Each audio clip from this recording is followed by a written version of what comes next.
사도 바울께서는 오늘 본문 바로 앞에서 하나님의 경륜이 무엇인지 그것을 말씀하고, 하나님께서 그리스도 안에서 너희를 교회를 구원하신 하나님의 뜻이, 하나님의 목적이 무엇인지를 그것을 말씀하십니다. 골로새서에서 말씀하는 하나님의 경륜은 만물을 그리스도 안에서 하나님과 화목하게 하시는 겁니다. 아담의 범죄로 죄가 들어왔고, 그리고 모든 사람이 범죄해서 그처럼 온 세상이 하나님 앞에 원수된 관계로, 그리고 사람이 만물의 머리요 사람이 대표이기 때문에 이처럼 만물이 온 세상이 하나님 앞에 원수된 관계로 있었는데, 하나님께서 그리스도로 말미암아 만물을 하나님께로 돌이키십니다. 하나님께서 원수된 만물을 하나님께서 그리스도 안에서 회복하시고, 하나님 그리스도 안에서 만물을 하나님과 화목하게 하십니다. 이것이 골로새에서 말씀하는 하나님의 우주적인 그런 하나님의 경륜입니다. 우주적인 경륜, 우주적인 화해, 그걸 말씀합니다. 그리고 이 하나님의 경륜을 따라서 이제 하나님께서 죄와 허물로 죽었던 너희들, 골로새 교회는 이방인들이 줍니다. 죄와 허물로 죽었던 너희들, 이방인이었던 너희들을 이제 하나님께서 그리스도로 말미암아 이제 하나님과 화목하게 하시고, 그리고 하나님과 화목된 너희들에게 하나님이 원하시는 뜻, 하나님께서 그리스도 안에서 원수된 이방인들과 화목했으면 그걸로 됐는가? 하나님께서 화목하시면 그걸로 끝인가? 그것이 아닙니다. 하나님이 그리스도 안에서 원수된 이방인들과 화목하시고, 그리고 이제 화목된 자들은 그리스도 안에서 하나님의 자녀들, 하나님의 백성들이 됐는데, 하나님과 화목하게 된 자녀들, 백성들에게 하나님이 원하시는 하나님의 뜻이 있습니다. 그러면 그것이 하나님께서 화해하신, 하나님이 화해하고 화목하신 그것의 목적이라고 말할 수가 있습니다. 그러면 하나님께서 그들과 화목하신 그 뜻이 무엇인가? 목적은 어디 있는가? 그건 다른 것이 아니라 하나님 앞에 거룩하고, 하나님 앞에 흠이 없고, 하나님 앞에 책망할 것이 없는, 한마디로 하나님 앞에 완전한, 하나님 앞에 온전한 하나님의 자녀들, 하나님 앞에 흠도 점도 없는 온전한 자녀들, 하나님의 백성이 되는 것, 그것이 하나님의 원하시는, 너희와 화목하시고 너희를 구원하신 하나님의 뜻이라고, 너희를 향한 하나님의 뜻이라고 그렇게 말씀합니다. 이 말씀을 하시는 이유는 사도께서 골로새서의 편지를 보내는 목적과 연결이 되어 있습니다. 골로새 교회에 이런저런 여러 가지 거짓된 가르침이 들어와서 교회를 미혹하는 그런 상황 가운데 있습니다. 자, 하나님, 너희를 향한 하나님의 뜻이 뭐냐? 너희를 구원하신 하나님의 뜻이 뭐냐? 너희가 하나님 아버지 앞에서, 하나님 앞에서 완전한 자들로 서기를 원하는 것이, 그것이 하나님이 너희를 향한 하나님의 뜻 아니냐? 지금 교회 안에 이런저런 거짓된 가르침, 잘못된 가르침, 그런 것들이 그런 것으로 너희를 미혹하고 있는데, 그런 것들을 분별하고, 그런 가르침을 따르지 않고, 그렇죠. 그리스도 안에서 배운 하나님의 말씀을 따라서, 복음을 따라서 그들이 온전한 자로 굳게 서줘야 되겠다. 그것이 하나님의 뜻이다. 그래서 골로새 교회를 모든 거짓된 가르침을 분별하는, 그래서 거짓된 가르침으로부터 벗어나고 하나님의 말씀 위에 굳게 서는 골로새 교회를 온전한 자들로 세우시기 위해서 사도께서 이 편지를 그처럼 쓰신 것입니다. 그리고 이제 이 말씀을 오늘 택한 것은 다른 것이 아니라 골로새 교회에 거짓된 가르침들이 들어와서 교회를 미혹하겠는데, 제가 봤을 때는 오늘날 교회처럼 많은 미혹을 받고 있는 시대가 있는가? 없습니다. 어떤 의미로. 교회 안에만 있는 것이 아니라 교회 밖에도 그렇고, 지금은 보면은 유튜브를 보면은, 제가 유튜브를 보면은 별의별 사람들이 다 등장합니다. 그리고 또 다른 말로 하면 별의별 목사가 다 등장하고 별의별 전도사들이 하여튼 다 등장합니다. 그래서 유튜브라든가 인터넷 보면은 아주 거짓된 가르침이라든가 모든 이 세상의 사상, 이 세상의 모든 철학, 그리고 모든 잘못된 성경에 대한 그런 교훈, 신학 총 등장하는 거 제가 봤을 때는 유튜브하고 인터넷 같아요. 옛날에는 이렇게 많은 사상이나 거짓된 가르침을 접하기도 힘들었을 겁니다. 얻는 정보가 있어야죠. 정보가.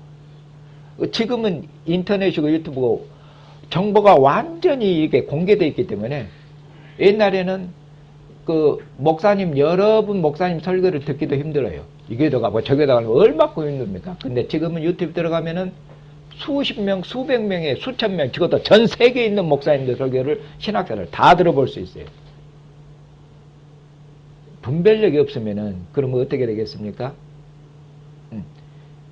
교회 안에 있다고 안 되는 거야. 지금은 교회 안에 있든지 교회 밖에 있든지 지금은 거짓된 가르침이 전 세계적으로 그처럼 통용되고 있기 때문에 분별력이 없으면은 속아 넘어가도록 되어 있고, 그리고 분별력이 없으면은 하나님 앞에 온전한 자로 서지를 못합니다. 그런 의미로 이 골로새 말씀이 지극히 제가 봤을 때는 이 시대에 사는 교회에 필요한 말씀이 아닌가 하고 오늘 본문 말씀을 그처럼 대한 것입니다.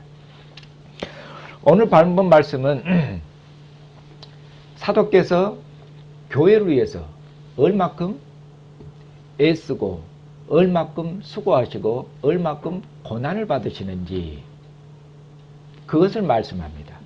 그리고 나서 사도께서 이렇게 수고하고 고난을 받으시고 애쓰는데 이 목적이 뭐는지, 사도께서 수고하시는, 사도께서 일하시는 목적, 사도께서 무엇 때문에 일하시는지, 왜 그처럼 고난을 참게 견디면서 그처럼 수고하시는지 그 목적, 이것을 두 번 반복해서 말씀하십니다. 두 번 반복해서. 그렇게 해서 두 번 반복해서 말씀하시므로 사도께서 수고하신 것을 두 번 반복하니까 사도께서 수고하신 것을 교회에 두 번 반복해서 알리고 있는 것이죠. 사도께서 교회를 위해서 얼마큼 수고하고 사도께서 교회를 위해서 얼마큼 애를 쓰는지 이걸 알게 하셔요. 그렇게 해서 뭐냐면 실은 교회를 향한 사도의 사랑을 알게 하시는 것입니다. 그렇게 해서 교회를 어떻습니까? 교회를 향한 사도의 수고와 교회를 향한 사도의 사랑을 아는 것이, 이것이 사도께서 내가 교회를 위해서 얼마큼 일하는지 봐라. 사도가 자기를 자랑하는 것이 아니라, 그래서 사도의 교회를 향한 사도의 수고와 사랑을 교회가 아는 것이, 교회 뭡니까? 그것이 교회의 힘입니다. 그것이 교회의 위로입니다. 이걸 아는 것이 교회의 지혜입니다. 아는 것이, 이것이 교회의 능력입니다. 그렇기 때문에 사도께서 자기의 수고와 애쓰는 것을 교회에게 알리십니다. 그리고 나서 사도가 수고하는 이 모든 것들이 무엇을 목표로 하고 있는지 그걸 이야기합니다. 그렇게 해서 사도의 수고가 무엇을 했는지, 사도의 수고가 헛되면 안 되겠죠. 사도의 모든 수고는 교회를 온전케 하는 것입니다. 이걸 알고 이것도 두 번 반복해서 강조함으로 사도께서 교회가 그처럼 사도의 수고에 헛되지 않도록 교회가 그처럼 하나님 앞에서 사도의 가르침을 따라서 어떻게 해야 되겠습니까? 온전한 자들로, 믿음에 굳건한 자들로, 지혜로운 자들로 그렇게 확실하게 서줘야 됩니다.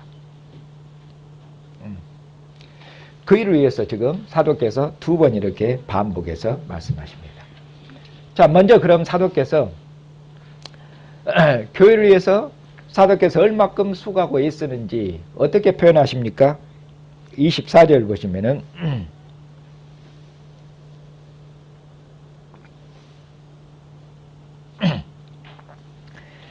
나는 이제 너희를 위하여 받는 괴로움을 기뻐하고 너희를 위해서 받는 괴로움을 기뻐하고 그리스도의 남은 고난을 그의 몸된 교회를 위해서 내 육체 채우노라. 이것도 두 번 반복이죠. 24절 보시면 여기 보면은 너희를 위해서 교회를 위해서 그런 말씀이죠. 너희를 위해서 받는 괴로움을 기뻐한다고 말씀하고 있습니다. 사도 바울께서 정신이 좀 이상하신 분이어서 괴로움을 기뻐한 사람이 어디 있습니까? 괴로움이라는 것은 괴로움이나 뒤에 보면 그리스도의 남은 고난 그러죠. 고난이죠. 괴로움이나 고난을 기뻐해요. 고난이나 괴로움을 고난은 고통스러운 거 아닙니까? 고난이나 괴로움을 고통스러운데 이것을 기뻐하면은 좀 이상한 거 아니에요? 이것을 정신의학적으로 뭐라고 그러죠?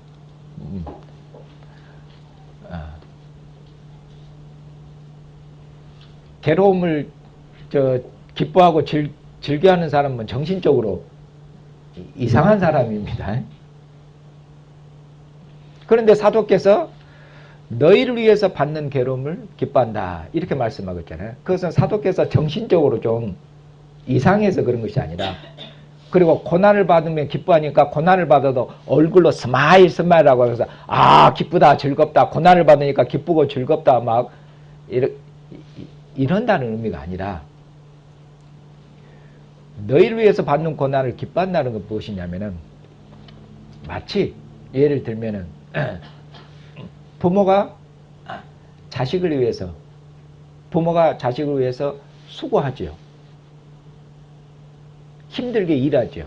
힘든 것입니다. 옛날에는 새벽 일찍 일어나야 돼요. 하루 이틀은 그렇게 할 수 있어도 평생을 새벽 일찍 일어났어요. 새벽 일찍 일어나서 밥하고 뭐하고 이런 수고하고 노동하는 것들. 그리고 밖에 나가서도 부모님들이 수고를 모든 고되고 힘든 일들을 하는 거잖아요. 그런데 부모가 그렇게 모든 힘들고 괴로운 그런 모든 일들을 하는데 그것이 누구를 위한 것입니까? 부모님의 그런 모든 수고와 괴로움들이 자식을 위해서 그런 것입니다. 부모님한테 여쭤보면 그렇죠, 여러분들이. 어떻게 그렇게 새벽에 일찍 일어나서 자식들을 위한데 어머님 너무 힘들고 고생이 많으셨어요. 여러분들 위로한다고 하면은 뭔 고생이다냐. 새벽에 일찍 일어나고 그것이 그냥 수십 년의 세월을 했는데 하루 그냥 지난 것처럼 그렇게 너희를 위해서 새벽에 일어날 때 얼마큼 힘들어서 잘 안 일어났는데 자식들 밥 먹일까 생각하면은 그 사랑으로 벌떡 일어나가지고 그렇게 하신답니다. 자식을 사랑하는 그 사랑의 힘으로 모든 고난과 괴로움을 자녀들을 위해서 수고하는 모든 것을 기쁘게 생각하죠. 왜? 내가 수고하고 이렇게 괴로움을 당하는 이런 모든 것들이 자식들에게 자식을 위한 것이고 이것이 자식들에게 힘이 되고 자식들에게 생명이 되기 때문에 그런 얘기입니다.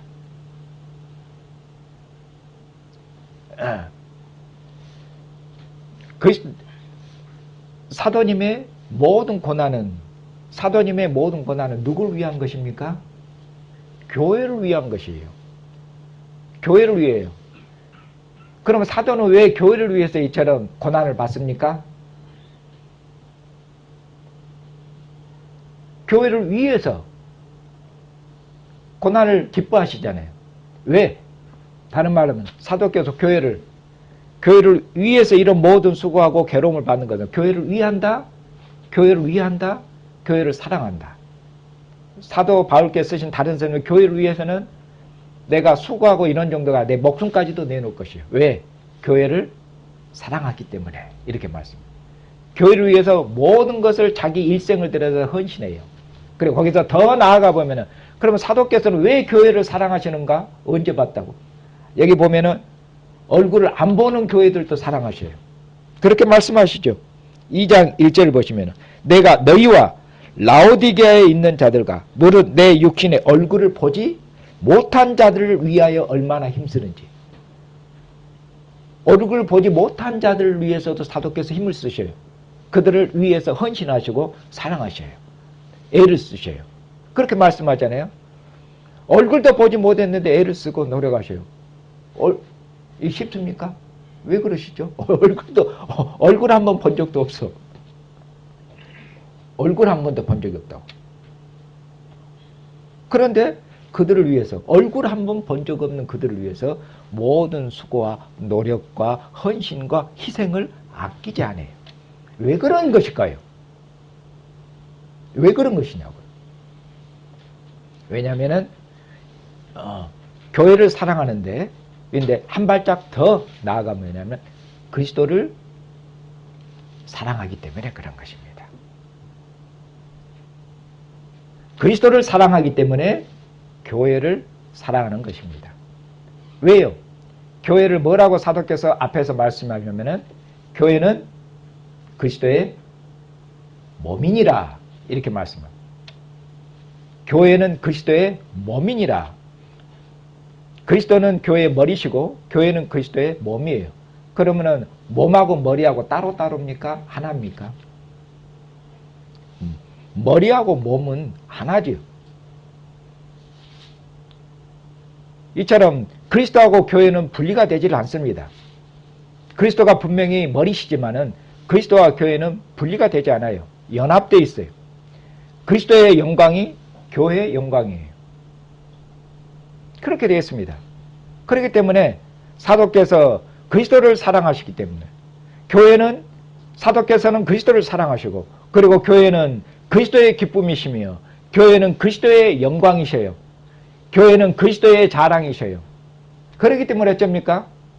교회가 그리스도의 기쁨과 사랑의 대상이시며 영광이기 때문에 사도께서 그리스도를 사랑하기 때문에 그리스도를 사랑하는 것은 곧 교회를 사랑하는 것과 같습니다. 그렇기 때문에 교회를 위해서 이런 모든 것을 모든 헌신과 노력과 희생을 다할 것이고 그리고 교회가 필요하면 무엇도 내어줄 것입니까? 교회를 위해서는 자기 생명도 내어줄 것입니다. 이런 바울 사도님의 교회를 위한 그의 노력과 헌신과 그의 삶을 보면 딱 누가 떠오릅니까? 사도 바울님을 보면 딱 누가 떠오릅니까? 저는 예수님이 떠오릅니다.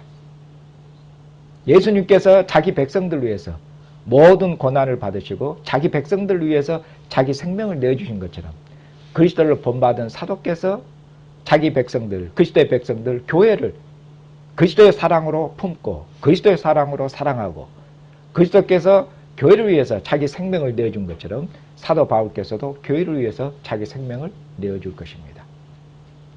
사도 바울께서 완전히 그리스도를 닮으셨죠. 자, 이렇게 표현하고 또 뭐라고 표현합니까? 그리스도의 남은 고난을 그의 몸된 교회를 위하여 내 육체에 채우느라. 교회를 위해서 받는 괴로움을 표현을 살짝 바꾸어서 말씀하는 겁니다. 교회를 위해서 받는 괴로움을 뭐라고 말씀합니까? 그리스도의 남은 고난을 그의 몸된 교회를 위하여 내 육체에 채우느라. 그리스도의 남은 고난을 교회를 위해서 내 육체에 채우는 것이라고 말씀하셨습니다. 사도께서 교회를 위해서 당하는 괴로움, 지금 사도께서 이 편지를 쓸 때 지금 감옥에 계십니다. 옥에 계셔요. 사도께서는 교회를 위해서 당하는 괴로움, 교회를 위해서 당하는 고난, 교회를 위해서 지금 옥에 갇혔는데 사도께서 당하는 이 모든 괴로움을 뭐라고 표현하고 계십니까? 여기 보면은 그것은 교회를 위한 것인데 뭐라고 말씀하고 있습니까? 자신의 고난을 그리스도의 남은 고난이라고 말씀하고 있습니다.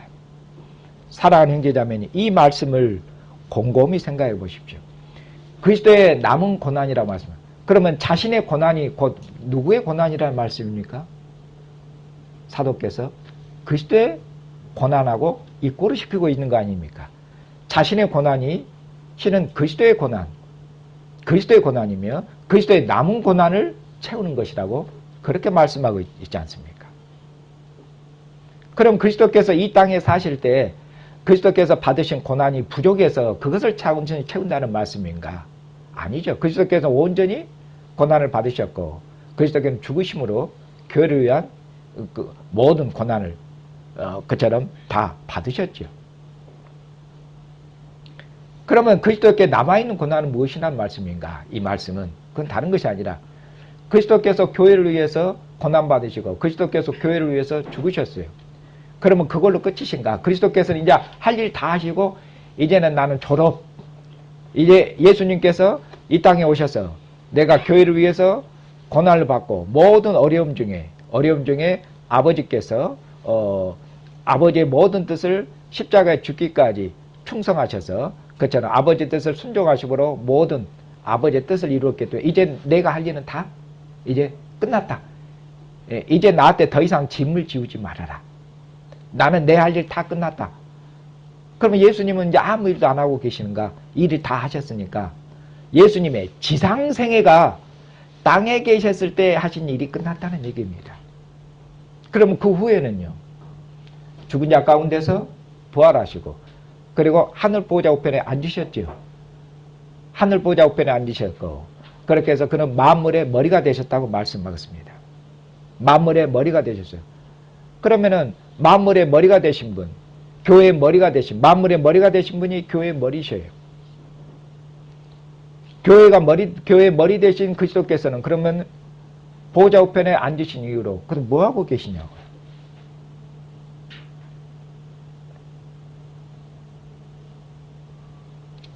뭐 하고 계시냐? 보좌 우편에 앉으신 그리스도께서는 흑암의 권세에 있는 어둠의 권세에 있는 이방인들을 어둠의 권세 안에 자기 백성들을 그처럼 구원하시는 어둠에서 불러내시는 그 일을 계속하고 계시며 그리고 불러내실 뿐만 아니라 불러낸 자기 백성들을 그렇지 않습니까? 불러낸 자기 백성들을 교육하시고 양육하시고 온전한 자들로 만들어 나가시는 뭘 하셔요? 만들어 나가시는 수고를 하셔요. 보좌 우편에 앉아 계신 주님께서 사도와 함께 하시며 주님의 영으로 교회와 함께 하시며 교회를 권면하고 교회를 가르치고 그렇게 해서 교회를 머리 대신 그리스도까지 잘하도록 교회를 하나님 앞에 완전한 자들로 세우는 그 일을 그것이 아버지의 뜻인데 그 일을 위해서 그리스도께서는 지금도 모든 수고를 아끼지 않으셔요. 그런데 모든 수고를 아끼지 않는데 어떤 가운데서 여전히 세상은 무엇 가운데 있습니까? 여전히 세상은 흑암의 권세 아래 어둠의 권세 아래 있어요. 주님께서 십자가의 죽으심을 통해서 어둠의 권세를 이겼고 이 세상 그처럼 죄의 권세를 파괴시키고 악의 권세를 깨뜨리셨지만은 그러나 모든 어둠의 권세들이 주님한테 항복한 건 아니에요. 여전히 어둠의 권세들은 주님을 대항하고 있어요. 주님께서는 그처럼 어둠의 권세가 대항하고 있는 그러니까 전투 상황이죠. 이런 가운데서도 자기 백성과 사도를 부르시고 자기 백성들 중에 함께 계시면서 자기 백성들을 온전한 자들로 그처럼 세워나가시는 그 일을 지금도 하고 계셔요.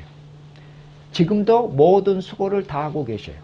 그것이 그리스도의 수고신데 사도께서 그 일을 사도를 통해서 하고 계시는 거죠. 그렇기 때문에 사도께서 그리스도의 남은 고난을 그리스도의 남은 수고를 이런 얘기잖아요.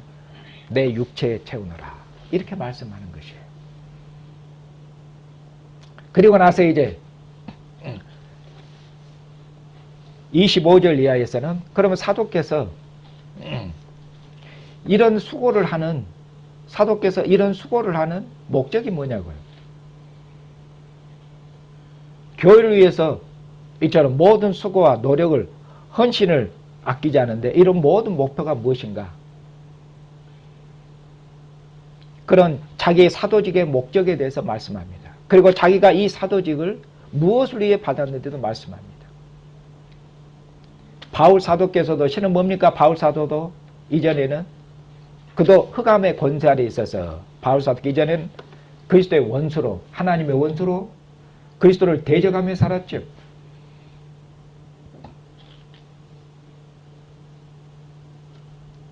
그런데 하나님의 은혜로 이제 하나님의 은혜로 하나님을 대적하는 원수였던 바울을 사도로 부르셨죠. 사도로 부르셨는데 그리스도를 대적하는, 그리스도를 대적함으로 하나님을 대적하는 그런 하나님의 원수를 그점 사도로 부르신 것은 무엇을 합니까? 이방인들을 위해서 사도로 부르신 겁니다. 그래서 이방인들 때문에, 이방인들을 위해서, 이방인들 때문에 바울께서는 사도로 부르심을 받은 것입니다. 이방인들의 구원을 위해서, 이방인들의 구원을 위해서 바울은 사도로 부르심을 받았습니다. 만약 이방인들의 구원이 필요 없었으면 바울은 사도로 부름을 못 받으셨을 것이에요. 왜냐하면 유대인들을 구원하기 위한 사도들은 이미 12명의 사도가 있기 때문에 그렇습니다. 그들은 유대인들을 위한 사도예요. 그런데 사도 바울께서 자기는 나는 이방인들을 위하여 부름을 받았다. 이방인들을 위하여. 그렇게 말씀을. 이방인들 때문에 그러니까 택함을 받은 것이에요. 이방인들 때문에 이방인들을 위해서, 이방인들의 구원을 위해서, 이방인들에게 복음을 전파하도록 하기 위해서, 그렇기 때문에 내가 이방인의 사도로 부름을 받았다. 이렇게 말씀하고 있는 것입니다.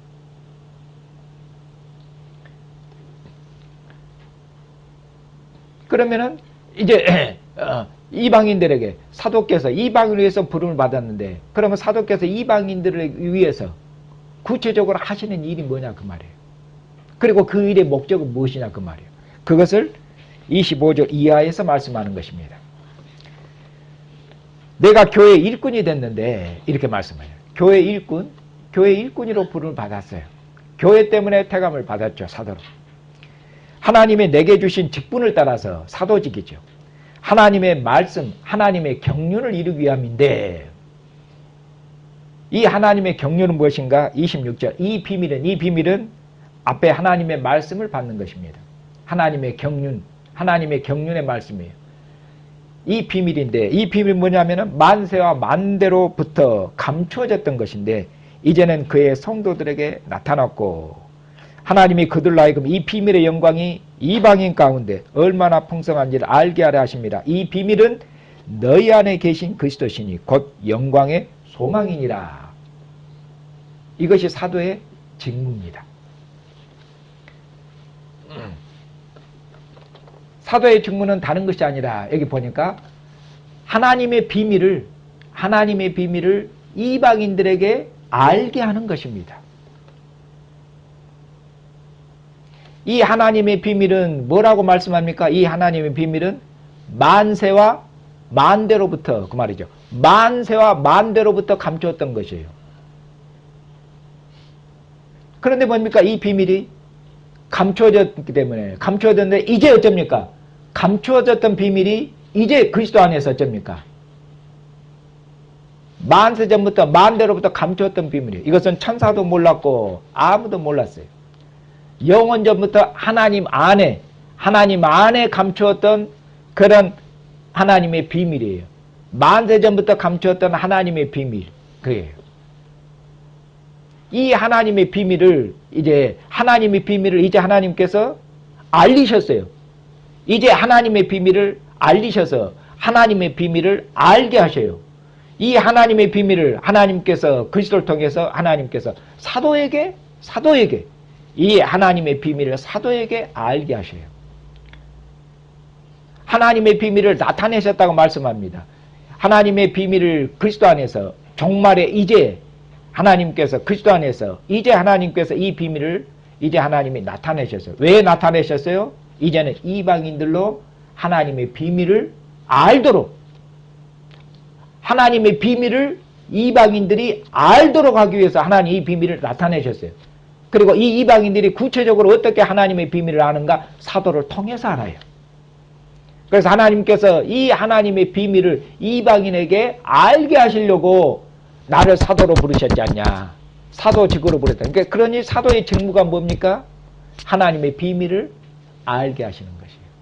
이 하나님의 비밀이 이방인들 가운데서 얼마큼 이 하나님의 비밀이 풍성한 것인지, 이 하나님의 비밀이 얼마큼 이방인 가운데서 영광스러운 것인지, 이 하나님의 비밀이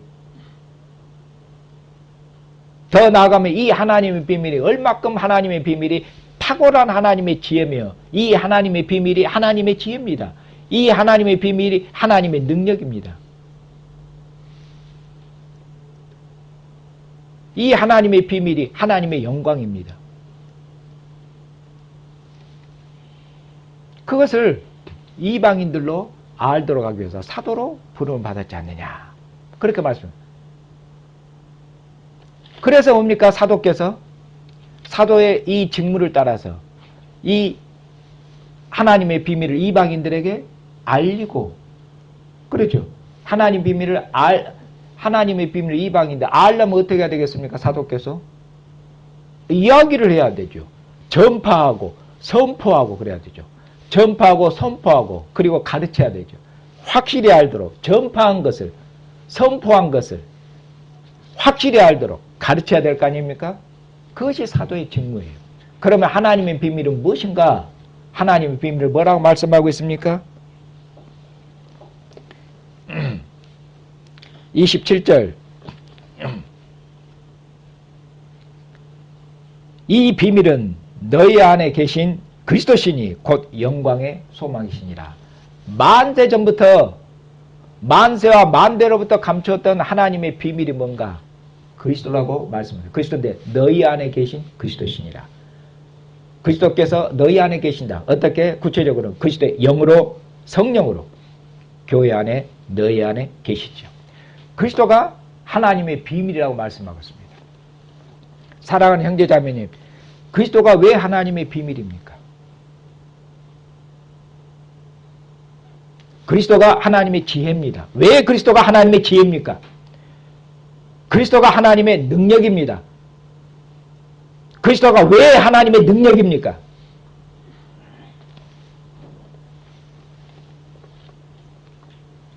일장에서 사도께서 말씀하시기를 그리스도가 누구신지를 말씀해요. 그리스도는 만물보다 그리스도는 하나님의 영광입니다. 그리스도는 하나님의 형상이십니다. 그리스도는 하나님의 형상이신데 만물보다 먼저 아버지로 나오신 하나님의 아들이십니다.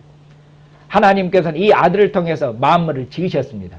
눈에 보이는 세계뿐만 아니라 이제 눈에 보이지 않는 세계, 모든 영들의 세계, 모든 권세를, 모든 능력을 가진, 모든 권세한 능력을 가진 모든 천사들까지라도 하나님께서 이 아들로 말미암아 하나님께서 지으셨어요. 그리고 하나님께서 이 아들을 하나님께서 죽은 자 가운데 일으키셔서 그래 하여금 산 자와 죽은 자의 죽은 자 가운데서 먼저 일어난 것은 장자며 머리입니다. 죽은 자 가운데서 먼저 일어나서 그처럼 죽은 자의 세계 머리가 되셨습니다. 예수 그리스도는 산 자, 죽은 자의 주 머리가 되셨습니다. 하나님께서는 그리스도를 죽은 자 가운데 살리심을 통해서 하나님은 이제 그리스도를 통해서 어쩝니까? 하나님이 그리스도를 통해서 만물을 하나님이 지으셨습니다. 그러니 그리스도가 뭡니까? 하나님의 창조의 지혜입니다. 하나님이 그리스도를 통해서 만물을 지으셨어요. 하나님이 그리스도를 통해서 만물을 붙드십니다. 그러니 그리스도가 뭡니까? 하나님의 능력입니다. 하나님이 그리스도를 통해서 만물을 붙드시고 계시기 때문에, 그렇기 때문에 그리스도는 하나님의 능력입니다. 이제 하나님께서 하나님 앞에 범죄해서 하나님 앞에 원수된 세계, 하나님 앞에 범죄해서 죄와 죽음이 왕노라는 세계, 이 세계를 이제 하나님께서 하나님의 아들을 보내시고 이제 하나님께서 이 하나님의 아들을 죽은 자 가운데서 일으키심을 통해서 하나님께서 이제는 죽음을 이긴 새로운 생명의 세계를 창조하십니다. 누구를 통해서? 그리스도를 통해서. 그러니 죽음의 세계에서 죽음을 이긴 새로운 생명의 세계를 이끄는 새로운 창조, 하나님께서 죽음을 이긴 새로운 생명의 세계를 창조하시는데 새로운 세계, 재창조, 새로운 세계를 창조하시는데 누구를 통해서 창조하십니까? 그리스도를 통해서, 하나님의 아들이신 그리스도를 통해서 하나님께서 세계를 재창조하십니다. 만물이 하나님 앞에 원수됐는데 하나님의 만물을 하나님께서 하나님과 화목하게 하십니다. 만물을, 원수된 만물을 하나님께로 돌이키십니다. 하나님 앞에 원수된 유대인과 이방인들을 하나님과 화해하게 하시며 하나님과 하나님께로 돌이키게 하십니다. 누구를 통해서? 예수 그리스도를 통해서. 그러니 예수 그리스도가 곧 무엇입니까? 하나님의 능력이며 만물을 지으시는 하나님의 지혜며 만물을 하나님께로 돌이키시는 하나님의 능력인 것입니다. 뿐만 아니라 그리스도가 곧 뭡니까? 만물을, 원수된 만물을, 하나님 앞에 원수된 유대인과 이방인을 하나님의 사랑으로 돌이키는 것이기 때문에 하나님이 먼저 사랑하시고 하나님이 먼저 손을 내미셔서 그들이 먼저 잘못했다고 싹싹 빌고 회개하고 용서해서가 아니라 그들이 하나님 앞에 죄인되고 원수되었을 때 하나님이 먼저 그들을 사랑하셔서 하나님이 화해의 손을 내밀고 하나님이 먼저 그들을 사랑하셨어요. 하나님이 누구를 통해서? 하나님이 그리스도를 통해서. 그러니 그리스도가 뭡니까? 만물을, 하나님 앞에 원수된 세상을 하나님이 사랑하셔서 하나님께로 돌이키시는 그것이 하나님의 사랑이며 하나님의 능력입니다. 그러므로 그리스도는 하나님의 사랑이십니다. 그리스도는 원수된 자들을 하나님의 사랑으로 돌이키시는 그런 하나님의 사랑이며 하나님의 능력이며 원수된 자들을 하나님의 자녀로, 하나님의 백성으로 새롭게 만드시는, 새로운 인류로 빚어나가시는 하나님의 새로운 창조의 능력이 곧 그리스도신 것입니다. 그러니 그리스도가 하나님의 지혜요, 그리스도가 하나님의 능력이요, 그리스도가 하나님의 사랑인 것입니다. 그렇게 말해요. 그래서 그리스도는 하나님의 비밀이신데 너희 영광의 또 소망이라고 말씀하겠습니다. 왜? 그리스도께서는 교회의 머리신데, 교회의 머리신데, 교회는 그리스도의 몸입니다. 그런 거 있잖아요. 그리스도가 함께 죽었을 때 교회도 함께 죽었고, 그리스도가 함께 살림을 받았을 때 너희도 함께 살림을 받았고, 그리스도가 하늘 보좌편에 앉으심으로 교회도 그리스도와 함께 하늘에 앉았다고 말씀합니다. 그렇게 해서 교회가 그리스도 안에서 하늘에 감추임바 되었다고 말씀합니다. 세상은 교회를 모릅니다. 눈에 보이는 교회가 이것이 교회의 본질이 아니라 교회는 그리스도와 함께 하늘에 앉아있는, 그리스도 안에서 교회의 생명이 하늘에 있으며 그리스도 안에서 교회의 생명이 그처럼 하나님 안에 감추어졌다고 말씀하겠습니다. 그리스도께서 오시면은 그리스도 안에 감추었던 교회의 생명이 나타나게 될 것입니다. 그리스도 안에 감추었던 교회의 영광이 드러나게 될 것입니다. 그러니 그리스도는 교회의 영광의 소망이라고 말씀을. 그리스도가 오시면은, 그리스도는 교회의 영광이신데, 교회의 자랑이신데, 그리스도가 오시면은 교회가 그 영광에 참여하게 될 것이고 교회의 영광이 나타나게 될 것입니다. 그렇게 말씀합니다. 그리스도는 곧 하나님의 비밀은 그리스도신데 곧 너희 영광의 소망이시니라, 이렇게 말씀하고 있는 것입니다. 그러면 사도께서 이처럼 하나님의 비밀인 하나님의 능력이요, 하나님의 지혜요, 하나님의 사랑이신 그리스도를 이처럼 이방인에게 전파하십니다. 하나님의 능력을, 하나님의 사랑을, 하나님의 지혜를 알게 하시는 것이요. 이 알게 하시는, 그러면 목표는 어디 있는가? 목적은 뭐가 있는가? 그리스도를 전파하는데 이 목적이 뭐가 있는가? 뒤에 나옵니다. 28절입니다. 우리가 그리스도를 전파하여 각 사람을 권하고 모든 지혜로 각 사람을 가르치면 각 사람을 그리스도 안에서 완전한 자로 세우려 함이니, 그리고 이를 위해서 나도 내 속에서 능력으로 역사하는 이의 역사를 따라 힘을 다해서 수고한다고 말씀하겠습니다. 28절에 있는 말씀을 주의 깊게 한번 잘 다시 살펴보십시다. 여기 보면은 우리가 그리스도를 전파합니다. 그리고 그리스도를 전파하고 그리스도를 권합니다. 그리고 그리스도를 가르칩니다. 그것은 뭡니까? 모든 사람을 그리스도 안에서 완전한 자로 세우려 함이니 그리스도 안에서 완전한 자로 세우는 것이 모든 전파와 권면과 가르침의 목표라고 말씀하고 있습니다. 그런데 여기서 표현을 보십시오. 여기 보면은 그를 전파하는데 각 사람은 뭡니까? 한 사람 한 사람 그런 뜻입니다. 한 사람 한 사람을 권하고 또 모든 지혜로 각 사람을 가르치면 각 사람을 여기서도 여기 보면은 모든 지혜로 각 사람을 가르치면 여기도 각자입니다. 각자 한 명 한 명에게 모든 지혜로 가르치. 여기서 모든 지혜는 뭡니까? 그리스도를 아는 모든 지혜입니다. 그 다음에 또 각 사람을 그리스도 안에서 완전한 자로 세우려 하면이 그냥 교회를 완전한 자로 세우니 이렇게 총칭해서 말씀하지 않고 각 사람 한 사람 한 사람을 그리스도 안에서 완전한 자로 세우려 함이니 이렇게 말씀하고 있지 않습니까? 그런 점에서 이 말씀을 우리에게 적용하면 사랑하는 형제자매님, 누구는 온전해도 됐고 누구는 완전 불완전하지 않아, 누구는 완전하지 않고 어떤 사람은 완전해도 되고 그런 얘기가 합니다. 목사님은 좀 더 낫고 장로님들도 그 다음 한 단계 더 낫게 그 다음 또 온전하고 그 다음 집사님들도 한 두 단계 갖고 온전하고 성도들은 좀 떨어지니까 이렇게 등급을 줘서 말씀합니까?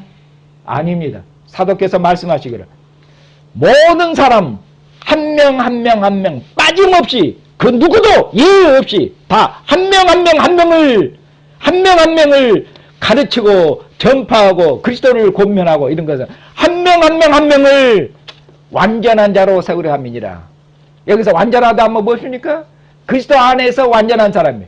도덕적으로 윤리적으로 완전한, 소위 동양에서 말하는 도덕적으로 윤리적으로 완전한 사람을 동양에서 말하는 그들 성인이라고 그럽니다. 성인.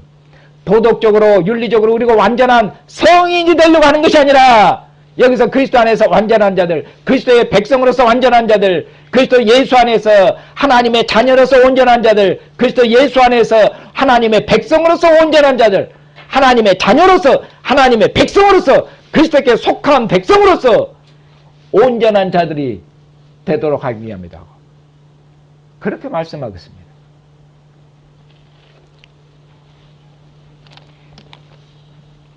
그런 점에서 우리는 사람이 어떻게 온전해야 사도의 가르침과 정면으로 그것은 대립되는 말씀입니다.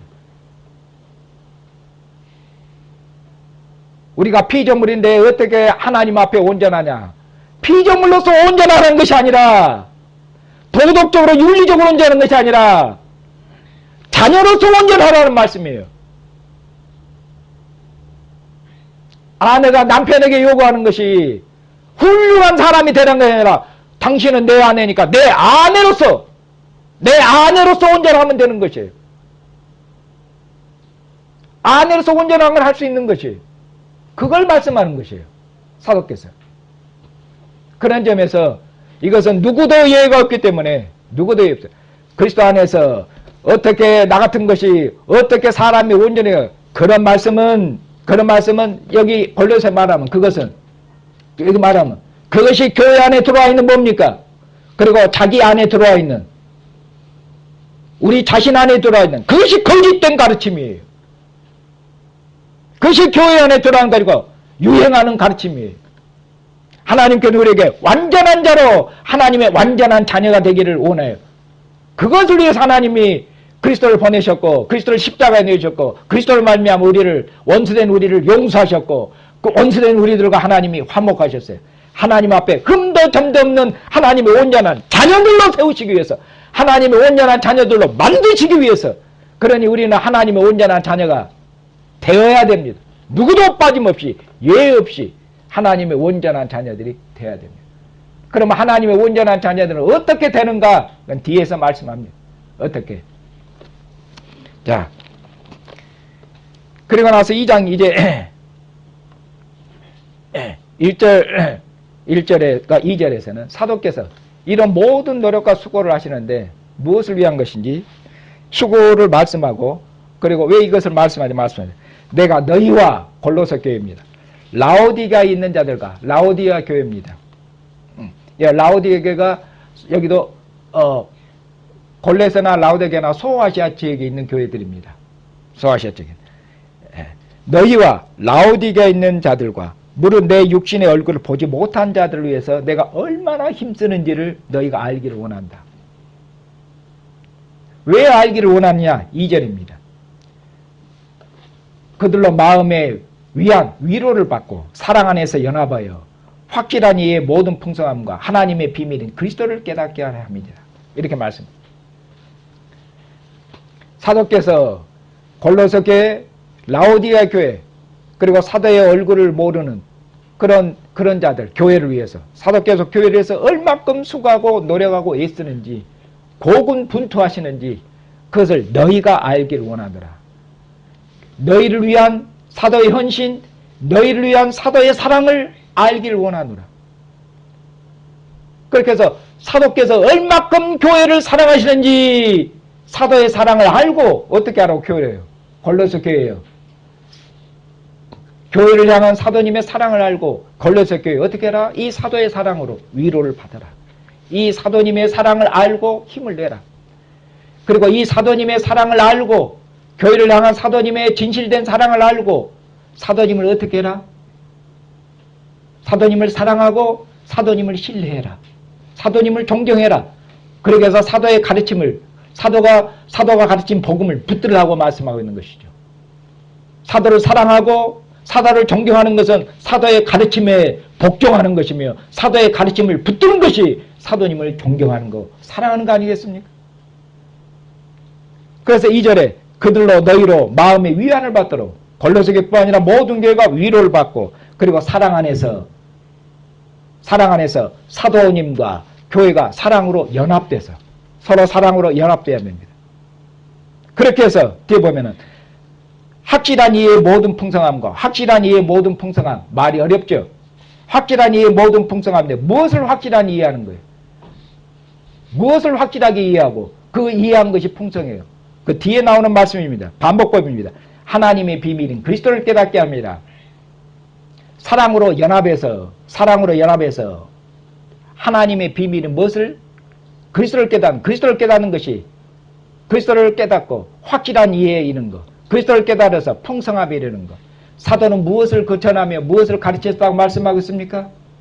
사도는 그리스도를 전파하고 그리스도를 가르치고 그리스도의 지혜로 그처럼 가르쳤지 않습니까? 이처럼 사랑으로 연합하고 그리고 바울 사도님을 사랑해야, 바울 사도님을 신뢰해야 말씀을 붙잡을 거 아닙니까? 사랑하는 형제자매님, 형제자매님들이 저를 신뢰해야, 저를 존경해야, 저를 사랑해야 제가 가르치는 말씀을, 제가 가르치는 복음을, 제가 가르치는 진리를 붙들 거 아닙니까? 목사에 대한 사랑과 목사에 대한 신뢰와 존경이 없으면 말씀이 들어갈 수가 없는 것입니다. 그건 당연한 거 아니겠습니까? 더더구나 교회 초기부터 지금까지 수십 년을 저와 함께 했던 사람들은 제가 누군지 모릅니까?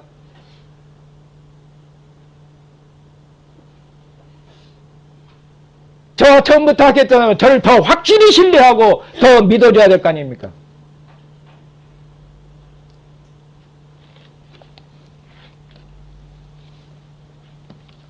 이 말씀을 드리는 것은 목사를 신뢰하고 사랑하고 존경하는 것이 여러분의 생명과 직결되어 있기 때문에 그렇습니다. 사도의 가르침과 목사의 가르침과 연결되어 있고 목사의 가르침이 없이는 교회가 성장하지 못합니다.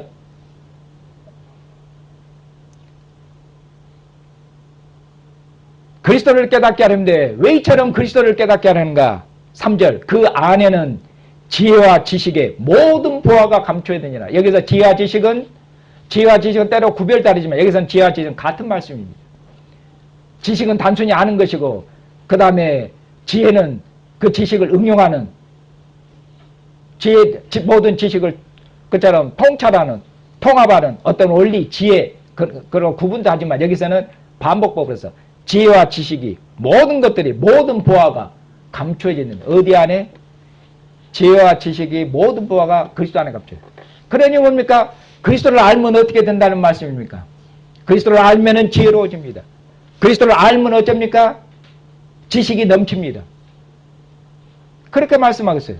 그리스도를 알면은, 그리스도를 알고 그리스도를 배우고 그리스도를 깊이 깨달으면은 지혜로운 자들이 됩니다. 지혜가 충만한 자들이 됩니다. 지식이 충만한 자들입니다. 그리고 지혜와 지식이 충만한 자들, 이들이 곧 뭡니까? 이들이 온전한 자들입니다. 지혜와 지식이 충만하면은 누구처럼 살겠습니까? 그리스도처럼 살 거 아닙니까? 그리스도처럼. 그리스도가 하나님의 지혜입니다. 그리스도 안에 모든 지혜와 지식이 충만합니다. 그리스도는 하나님의 신성이 육체로 가시며 하나님의 모든 충만하심이, 하나님의 모든 충만이 그리스도 안에 충만히 거하시는 분입니다. 하나님의 지혜와 지식이 그리스도 안에 있습니다. 그리스도는 하나님을 아는 이 지혜와 지식으로 어떻게 했습니까? 사탄의 시험을 이기셨습니다. 사탄이 시험했을 때 그리스도 안에 있는 이 하나님의 지혜로, 그리스도 안에 있는 이 하나님의 지식으로 사탄의 시험을 물리치셨습니다. 사탄의 시험을 이겼습니다. 그런 의미로 온전합니다. 그가 모든 사역을 그처럼 진행해 나갈 때도 얼마큼 많은 그처럼 시험이 있었고 미혹이 있었습니까? 유혹이 있었습니까? 심지어는 예수님의 길을 막는 제자들도 있었지 않습니까? 십자가 길을 막는 그것이 사탄의 계략이었지 않습니까? 그리스도 안에 있는 하나님의 지혜로 지식으로 그리스도께서는 모든 어둠의 지혜들을, 모든 괴계를 그것을 분별해내셨고, 그리고 하나님의 뜻을 어쩝니까? 지혜가 있어야 하나님의 뜻을 아는 것이 아니겠습니까? 지혜로 하나님의 뜻을 분별하고 지혜로 모든 고난을, 지혜가 있어야 참는 것 아닙니까? 지혜로 모든 하나님의 뜻을 분별하고 지혜로 참고 지혜로 견디고 지혜로 인내하고 지혜로 하나님 앞에 하나님의 뜻을 알고 하나님의 뜻에 죽기까지 순종하셔서 어둠을 이기고 세상을 이기고 악을 이기신 것입니다. 이것이 지혜입니다. 이것이 지혜의 능력입니다. 이것이 지혜가 가진 생명입니다. 그리스도를 알면은 너희가 온전한 자들이 되리라고. 그리스도 안에 모든 지혜와 지식의 보화가 다 있다고. 그러니 어쩌란 말씀입니까? 그러니 누구를 아는 일에 전심전력을 다하는 얘기입니까?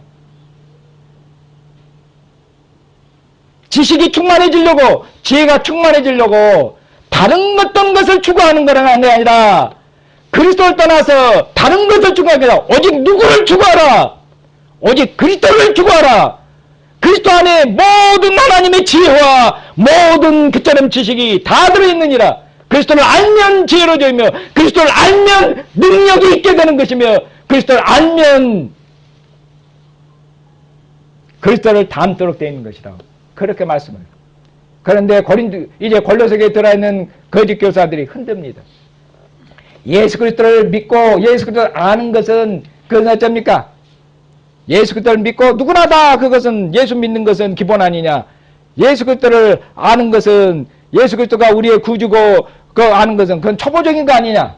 예수 그리스도를 믿고 그리고 아는 거 그 초보적인 지식에서 머물지 말고 교회가 좀 더 수준이 높아져야 되겠고 그래야 되겠네. 어떻게? 좀 더 수준 높은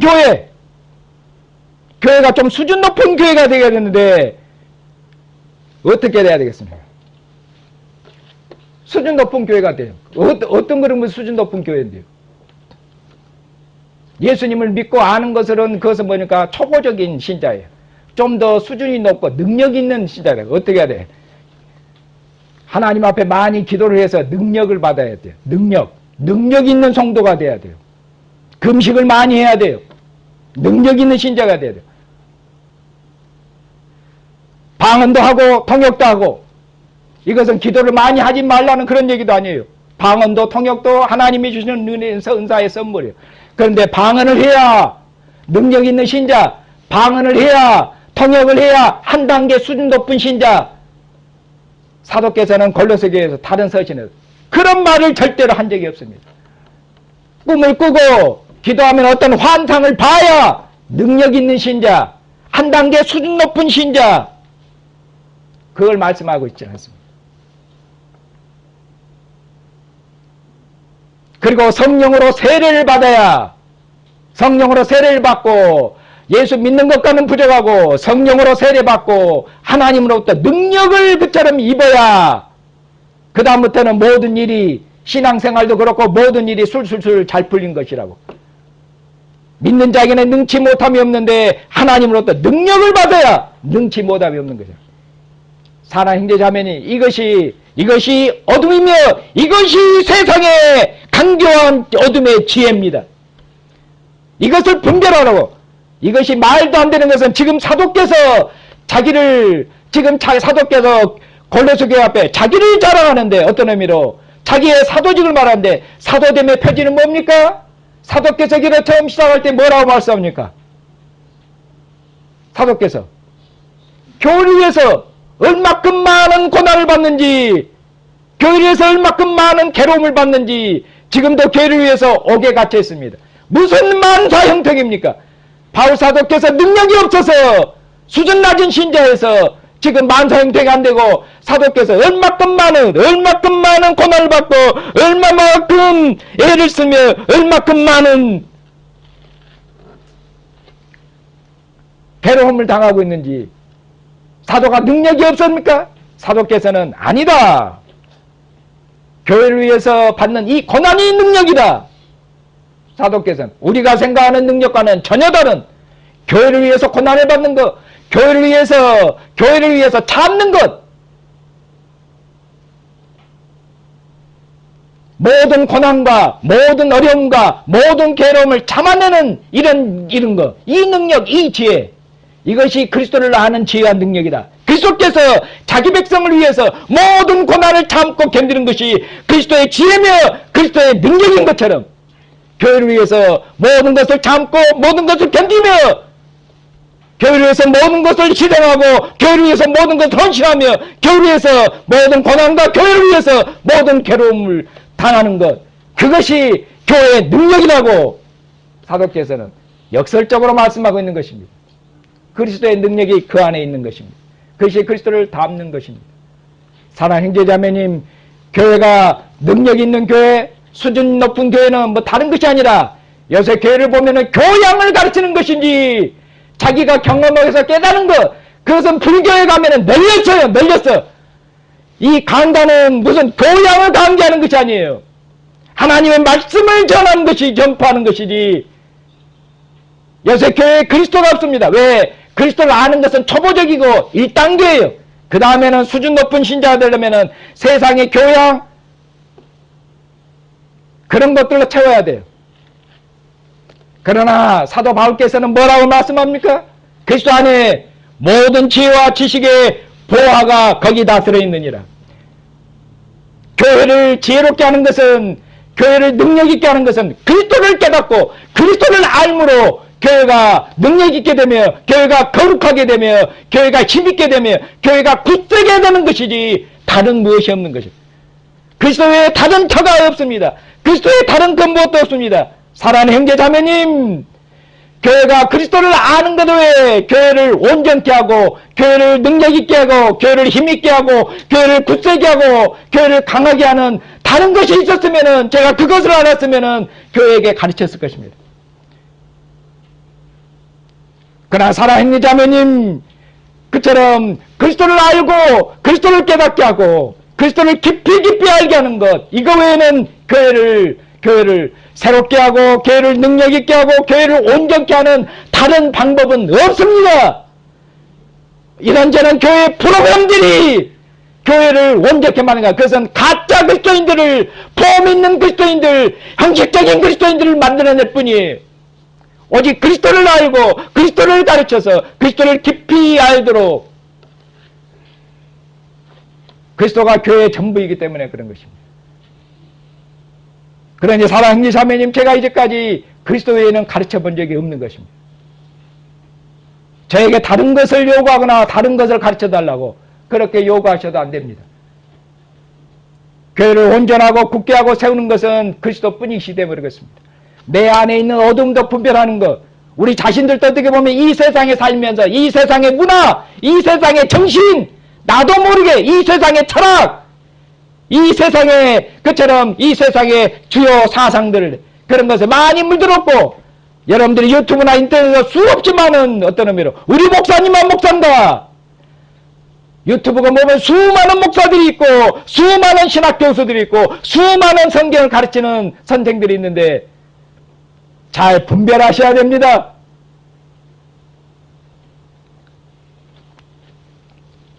오직 그리스도를 알므로 모든 어둠을 분별할 수 있습니다. 내 안에 있는 어둠도 분별해야 됩니다.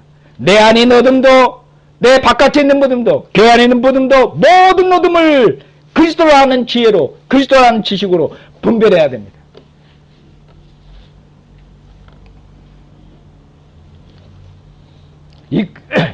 이처럼 그리스도 외에는 교회를 온전케 하는 하나님의 능력이 없습니다. 그리스도를 아는 것, 그리스도를 깊이 깨닫는 것, 그것이 하나님의 교회를 하나님 앞에 온전하게 만드시는 능력이에요. 그리스도가 교회를 하나님 앞에 온전케 만드시는 그처럼 그리스도가 하나님 교회 하나님의 지혜요 하나님의 능력이요 그렇습니다. 이 점을 깊이 생각하시고 그리스도를 붙드셔야 됩니다.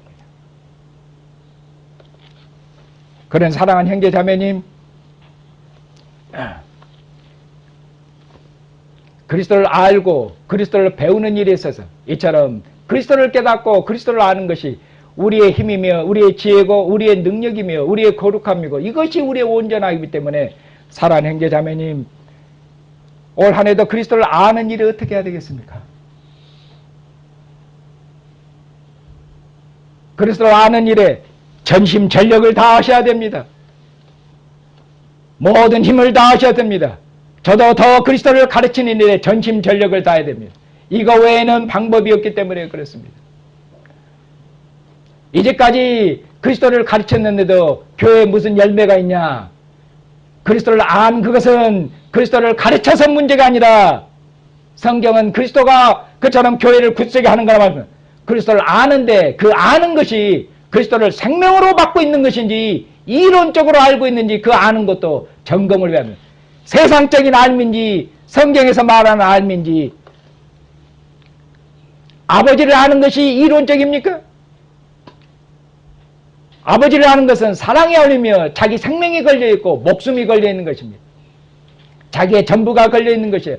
아내가 남편을 아는 것이 아내의 모든 생명과 연결되는 것처럼 그리스도를 아는 것은 우리의 모든 생명과 지혜와 연결되어 있습니다. 그런 믿음으로 그런 마음으로 받지 않으면 그리스도를 알고 배운 것이로 마귀가 될 것입니다. 마귀도 그리스도를 잘 압니다. 그런데 그것은 마귀가 그리스도를 아는 것은 이론적 지식이에요. 사랑의 지식, 인격적 지식이 아닙니다. 이론적 지식, 소위 과학적 지식이에요. 객관적 지식이에요. 그건 사망일 뿐이에요.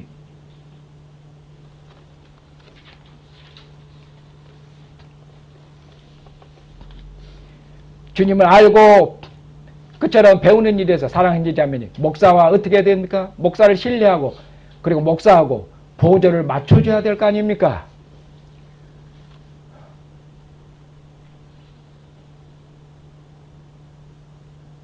목사의 가르침에 직분자들이 먼저 열심을 내고 따라주셔야 될 거 아닙니까? 그것이 목사를 신뢰하고 존경하는 것입니다. 말씀을 사모하고 그리스도를 사모해서 그리스도의 말씀을 듣는데 시간을 내고 마음을 쏟고 그래야 될 거 아닙니까? 그런 일에서 직분자들이 먼저 앞장서고 그래야 그 다음에 평신도들이 따라올 거 아닙니까?